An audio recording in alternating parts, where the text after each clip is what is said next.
What's up, everybody? Welcome to Talk Wrestling here on NoDQ.com. Thank you all for watching. Don't forget to tune in to NoDQ.com for all the latest in news and wrestling, and check out our coverage of TLC, Tots, Ladders, and Chairs this Sunday on pay-per-view.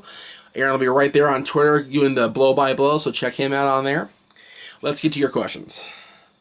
First one today comes from Twitter. It's from Kaylin James, our multi-time contributor. With WWE in booking hell plus injuries, this seems like a great opportunity for ex-TNA talent to debut on Raw. Agree? I do agree, Kaylin. I think that, talents from all over the world could really benefit from the booking hell the WWE has put themselves into. However, a lot of the TNA talents are still locked up and still under contract for a indefinite amount of time. So I don't know if they would be signed. I know there's Ring of Honor interest. I've talked about Jay Lethal in the past and some other people from Ring of Honor coming over to WWE and getting signed and hopefully getting a push there. There is so much talent in the wrestling pool now with TNA and Ring of Honor and Global and just in general. The indie circuit is stronger than it's been in a long time, in my opinion. From what I've seen on social media, there's a lot of different indie groups out there that are really showcasing some marquee talent, and any one of them can be picked up at WWE at any time. So I think it'd be an awesome thing to see an influx of new talent to join the future of like the League of Nations and the New Day and Ambrose and Reigns and Tyler Breeze and the NXT guys and everybody else on the WWE roster. It'd be awesome to see. This is from @DeanHorton on Twitter. With Charlotte's heel turn, could it give Becky Lynn a push? Please answer in video. I always answer in video. That's what I do. And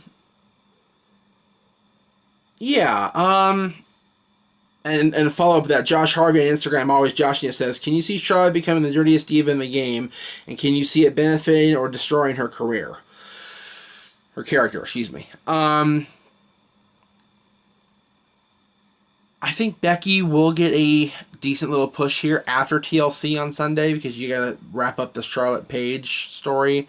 But I think there's a ready-made story there between Charlotte and Becky going into maybe the Royal Rumble or maybe a huge episode of Raw, like an anniversary episode of Raw or something. Becky is one of those talents where when she's given the opportunity, I think she'll be able to run with it. I think she'll take that ball and run like hell with her bright red orange hair running down the field. She's awesome. I've always liked Becky Lynch. I liked her in NXT. I liked her, when she first came up. I think she's been definitely pushed down compared to Paige and Charlotte and Sasha and Team Bad and even the Bellas to a certain extent. Becky's kind of been the forgotten child, if you will, the redheaded stepchild, if you will. And I think that she's due her time, and with the whole Charlotte and Becky thing imploding now and Charlotte becoming a solid bad guy, I think we'll see Becky get pushed. And as far as Charlotte's character, I don't think anything detrimental really happened. I hesitate to say that it's being good so far because it really isn't, because when you look at Paige and Charlotte for Sunday, there's no real solid babyface or heel. They're both kind of in the middle there. So I think once Charlotte moves away from the Paige storyline, she'll be able to establish herself as a dominant bad guy champion. And I think with Becky, the little underdog going up against her, that'll be very helpful to pushing Charlotte's heel turn more over the edge, if you will. Let's see what we got here. This is from Don Wooding on Facebook. Jeff, what has been the best thing this year in wrestling from your point of view? And on the flip side, what has been the worst? Well, I'm going to surprise Aaron when I say this. But in WWE, honestly, the best thing has been probably the New Day. And the reason I say that is because they have been a breath of fresh air in a very stagnant WWE storyline pool. They are a great comedic team, and they are just, I hate to say it, but they're fun to watch. They're obnoxious, and I still don't like what they did to Kofi Kingston. I wish we had our old Kofi back, because my son misses Kofi Kingston. But when you look at the big picture, as we always try to do here in wrestling, you have to see that, it's benefiting all three of them to be this goofy yet dominant three-man team. So, and as far as the worst thing, golly, let me count the ways. Probably the booking of Lana has been just awful, because they took her from leaving Rusev and hooking up with Dolph Ziggler and becoming a very assertive and easy to love good guy back into the screeching, obnoxious Russian tight-bunned twit that just pants along at Rusev's side. And I think that's a shame. Because, yes, they're really in love, and that's great. And I'm always happy that people are in love, and that's awesome. But Lana, the character, had really started to come into her own before her injury, and then she bit herself in the butt by announcing the engagement and TMZ getting the story, and it just led to disastrous results. This one is from William Molnar on Facebook. Let's see what he has. He has quite a little paragraph here.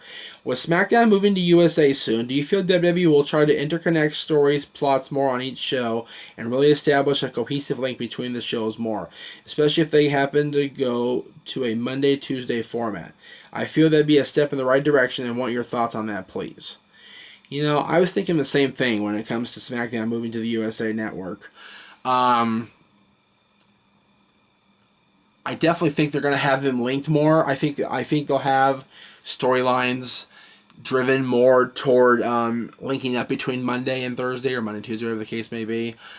They're doing that more now than they ever have since the brand extension ended. They're having stories continue on SmackDown, almost to the point that SmackDown really isn't a necessary show, because we don't see any real storyline development. We see storyline continuation, but there's no real huge plot twists or anything on Thursday nights. Hopefully with the move to USA Network that will change, and we'll have to watch Raw and SmackDown to really know what the hell's going to happen next on WWE television. I make it a point to watch Raw, no matter how bad it is, like Monday night. I make it a point to watch NXT. I've restarted DVRing Impact because I want to give TNA a chance now that I don't have Ring of Honor anymore. And if you're in Southern California or anywhere in the country that gets MAV TV, I've started to watch Championship Wrestling from Hollywood again. That's what I watch for wrestling. So for me, I want to be drawn in. I want to be able to have to make a decision whether I'm going to watch wrestling on TV or not. And right now, I still have to watch Raw because it's still the driving show behind WWE's programming and booking. I have to watch NXT because I feel it's the best wrestling on broadcast right now, and I watch TNA and Championship Wrestling from Hollywood still because that's what I have to do. But SmackDown is not really must watch. Hopefully with the move to USA in January, that opinion will change on my behalf. Let's see what we got here. This is from Joe at WWE Fanboy on Twitter. Do you think WWE should turn Bray Wyatt face, considering he's getting a better pop than most of the roster? Yeah, no kidding. I don't know about that. I know Bray Wyatt is very popular, but the Usos are more popular than Bray Wyatt, I think. I don't know if that's true. Bray Wyatt. Bray is a very mysterious character to me.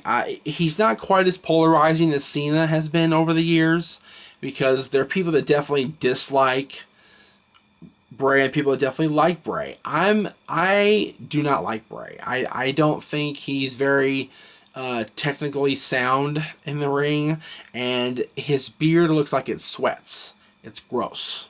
It's not quite on. I'm thinking my boss is like aspiring to be more like Bray Wyatt with the beard, but I don't know. But if Aaron's beard ever starts sweating, I'll have to point it out on camera and be like, and just smack him down for it, because that's terrible. Bray, I don't think he should have babyface. I think he's great as the heel leader of this crazy warped faction. So no, leave him heel. Thank you all for watching. We will see you next week with more Talk Wrestling.